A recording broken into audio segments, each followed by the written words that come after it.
Gyula Padosh, my director of photography, and Steve Joyner and Kayla, we all sat down and we tried to think of other films that had epic jungle scenes in it that really, really visually was stunning and complemented what the story was trying to achieve. You know, everything from The Sorcerer to, of course, the original Predators, to Arachnophobia. I mean, I think there was a wide range of films that we looked at. We all agreed that these jungles can't be the beautiful, lush, you know, jungles that you see in Lost, or, you know, you see. We definitely knew that the jungle had to complement the Predator. I've never seen this jungle, and I've seen most. We ended up actually doing something a little backwards for the locations guys. We sent a Texan to Hawaii to find the locations because he knows what's here that can match. So we sent Logan out there to find things that could look otherworldly, but that then could be brought this way, and along with things we could build, make it happen. Hawaii wasn't the first choice. We looked at quite a few jungles. We explored Puerto Rico and Mexico, China even. So there was a pretty broad net cast to find this perfect alien jungle. And we ended up in Hawaii because it has a great look. It doesn't have a specific feel to it. Like, it's not, you don't see it and go, hey, we're in Hawaii. Predators 2009. It's a tough day at the office, just kind of showing up and hanging out. They have us in Hawaii. It's tough, it's really tough, but somebody's got to do it. We ended up using Hilo, Hawaii as our exotic location because it is one of the newest islands that's been formed. It's very rough in terrain. It has a unique vegetation, even from the other Hawaiian islands, because of its relative young geologic age. And the parts that we went into for the jungle and that locations found for us were very alien, very extreme, very difficult to work in.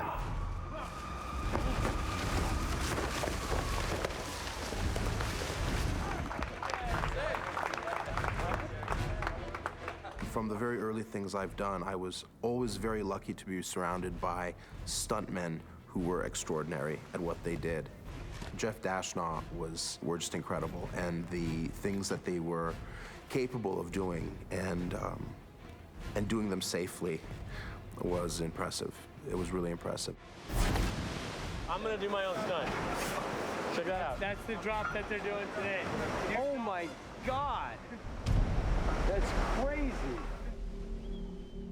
The high fall into the water is something that I think Nimrod was very happy with that sequence. And, you know, it was a little bit nerve-wracking for me because, as far as I know, just locals in Hawaii were the only ones that ever dove that. And, you know, you hear, oh, it's 50 feet deep, 30 feet deep. And we actually went out there and it was like 12 feet deep coming from 80 feet.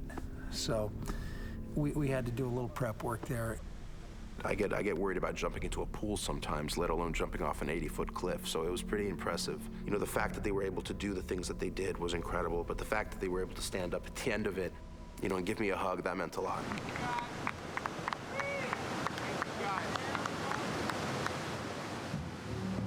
Extras all in! Extras all in! Go left!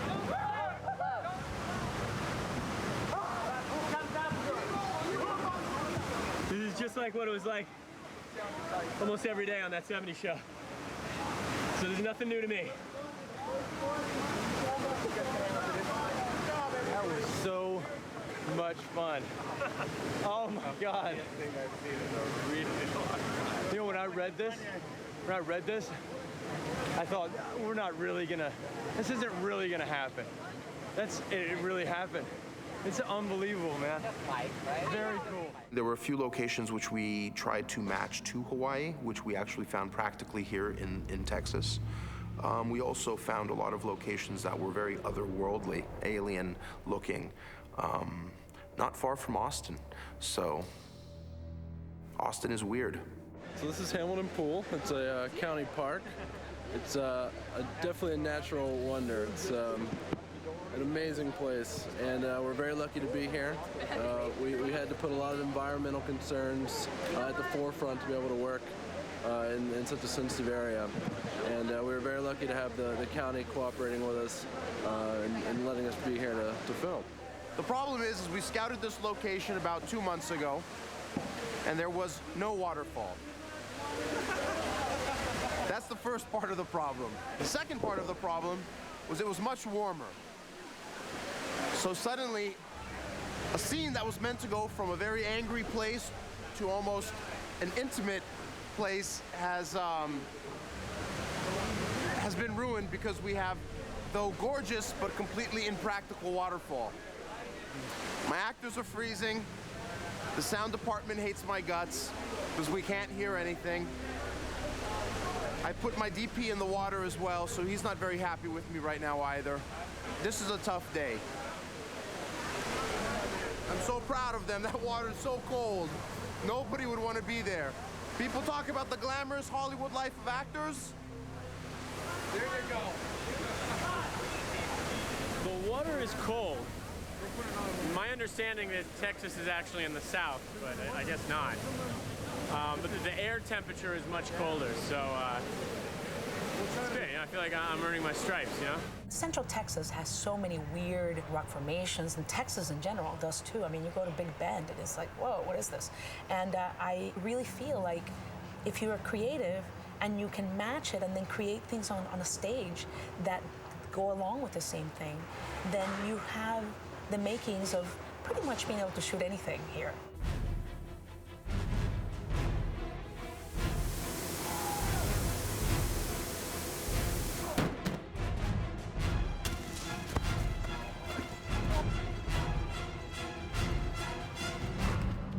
You know, the timetable is always short.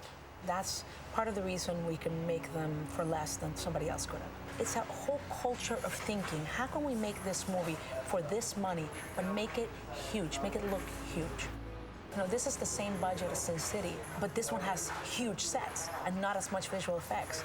You know, this group of people just always comes up with the most amazing things, and then they just work nonstop. I mean, these guys have been working 7-day weeks for weeks now. I think the thing about Predators that was really the kicker from the beginning was we all had the mandate that we were going to refer to the original Predator only. That's what we all wanted to do. We were really inspired by the idea. I think I watched the original Predator 7 times. I've studied every frame. John McTiernan did such a fantastic job with his team so long ago. Every scene was well thought out. Every scene had a person camouflaged in the frame. They really attended to every detail. They had great foreground images, always something between the character and the camera. I mean, everything was really structured. It had a great architecture to it. When you have that kind of challenge facing you, you want to rise to the occasion. Steve and Kayla and their whole art department is just truly, and then they, like you said, they designed the weapons. It's a whole process. And now it's like this crazy Willy Wonka shop of whatever. You know, we can make anything happen. Sarah is making alien Shane right now. Again, you don't want anything to be human down to the smallest detail.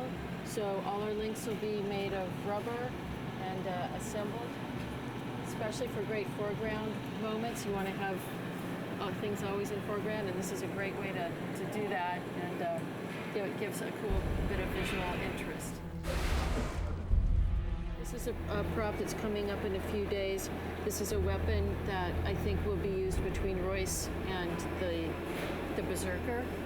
The head of the tool has to break off during a stunt, so everything has to be raked accordingly so it can be a breakaway piece.